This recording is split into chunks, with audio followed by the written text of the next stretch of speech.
Thank you, Mr. Chairman. Attorney General Bondi, good to have you here. Welcome to the committee. General Bondi, leadership at DHS has claimed that ICE and others who are carrying out immigration enforcement activities and support are covering their faces to protect themselves from being doxxed. And certainly I fully understand those concerns and I appreciate those concerns, and I think they're real concerns. But I'm deeply concerned that the lack of identification during these activities is dangerous, both to the public as well as to the officers themselves.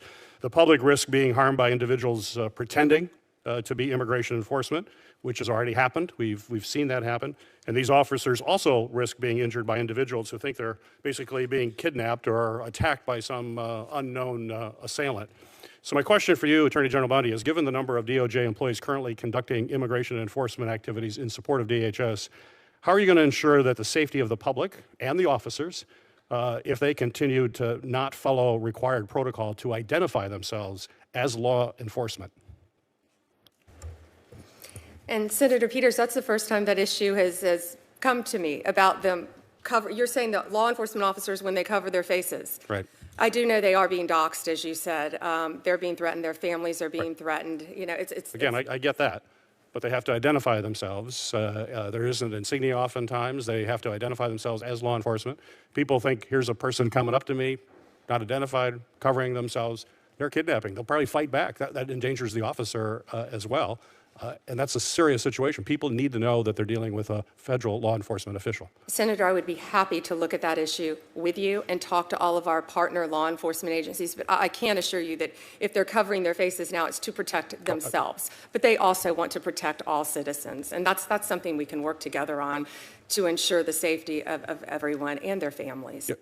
And it's protecting themselves, too, if they identify themselves. It's not just the person, because someone's going to fight back if you just think a strange person with their face covered is throwing you into a van. Most people will resist that. It sounds like you have a specific case, and I would be happy to talk to you about that at a later time, because I'm not aware of that happening, but I'd be happy to talk to you about it. We'd be happy to do it. I appreciate that. Thank you.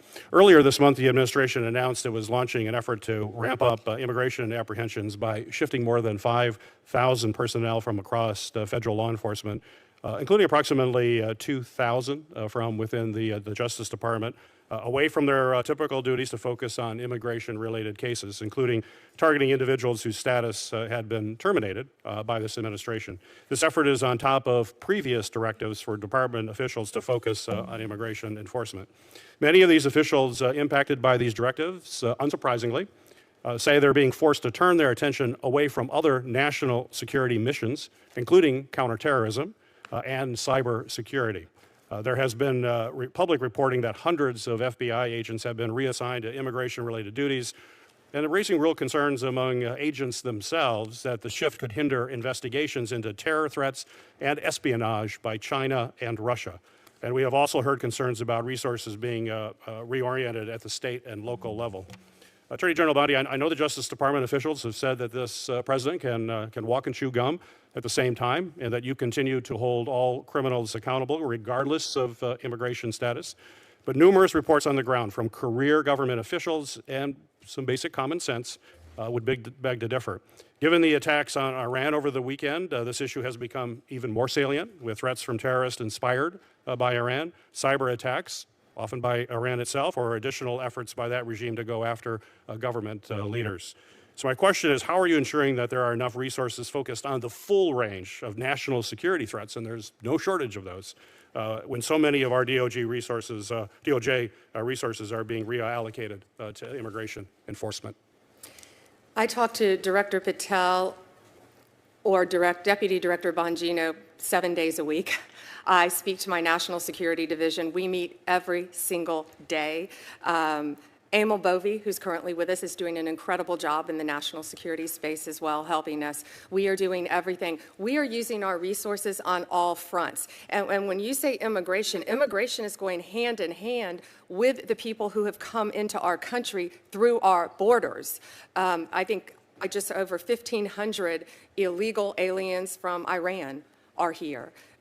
Chinese individuals, Russian individuals, people from every country. That goes hand in hand with immigration. identifying them, finding them, and getting them out of our country. Will national security be compromised? Not at all, Senator. It will be increased. It will be enhanced. I can tell you, every day we talk about this, multiple times a day, 7 days a week, as to what we can do, working hand in hand with DEA, ATF agents, FBI, Homeland Security, ICE, to make sure that our nation is safe. And FBI, they have a 24/7 center set up now. And actually, we've set some up around the country. And you're welcome to actually come see one if you would like anytime. I would love to have you come in and see what we do. But we have that set up around our country on a national security level to be sure Americans are safe and do everything we can to get terrorists who are in our country out of our country. Well, certainly, I don't disagree with any of that. There do obviously criminal elements that are there need to be taken care of, but you're also looking at cybersecurity, which is different. You're looking at counterterrorism issues that are different. And I don't believe that we were over-resourced in those areas. You may beg to differ. So they were not over-resourced. We were making sure that they had the resources to deal with the other threats. But now those people are being pulled off those jobs for another job. I just want to make sure that we're still doing things necessary to protect us from cyber threats, counterterrorism, and the long list of other threats that we face every day.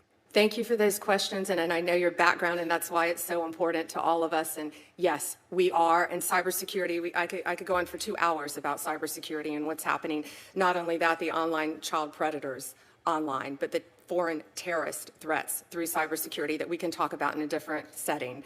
I'd be happy to discuss all of that with you and our efforts, not only made within our country, but with our partners worldwide. Well, I'll look forward to having that opportunity. Thank you. Thank you, Senator. Face coverings, unmarked arrests, and shifting federal resources. Today's Senate hearing raised big questions about the balance between immigration enforcement and national security. Let's break down what happened and why it matters. Senator Gary Peters pressed the Attorney General over reports that some immigration and customs enforcement officers and other federal personnel have been covering their faces during operations, allegedly to protect themselves from being doxxed or targeted. Peters warned that without clear identification, the public could mistake these officers for kidnappers or criminals, potentially escalating situations into violence. The Attorney General acknowledged the safety concerns, but insisted that protecting officers and citizens can go hand in hand. Both agreed to follow up on the issue. This isn't just about optics. In law enforcement, identification protocols are a safeguard against impersonation, abuse, and public mistrust. Ignoring them can carry real-world consequences. If you find value in clear, fact-driven breakdowns like this, hit subscribe so you never miss our deep dives. The hearing also touched on a major policy shift.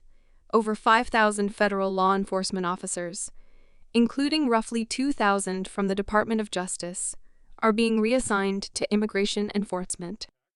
Reports suggest that hundreds of FBI agents have been moved away from counterterrorism and cybersecurity roles to focus on immigration-related cases, sparking concerns from career officials. Peters argued that this could weaken America's defenses against threats from countries like Iran, Russia, and China. The Attorney General countered that immigration enforcement is national security, pointing to cases involving individuals from adversary nations, and insisted that cybersecurity and counterterrorism remain fully staffed and resourced. The core debate here is whether reallocating personnel strengthens national security by targeting potential foreign threats entering through immigration channels, or whether it leaves critical areas like cyber defense protected.